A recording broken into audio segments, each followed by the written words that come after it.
Don Chadwell, your home sold guarantee. I just want to talk to you for a minute or two today about what people think when they walk into your house. If you're looking to sell your home, this is a great tip. The thing that you need to do is step outside your house, walk in with buyer's eyes.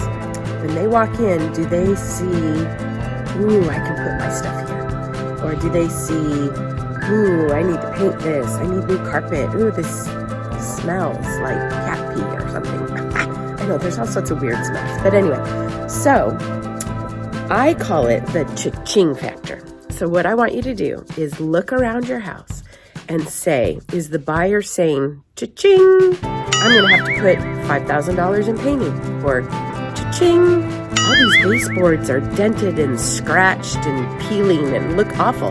I'm going to have to put money into repairing that. Cha-ching, all the vents from the heating and cooling ducts, they're black and gross. I'm going to have to spend money to clean that.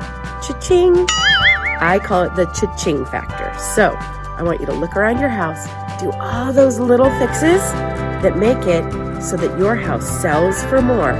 Higher price, faster time frame.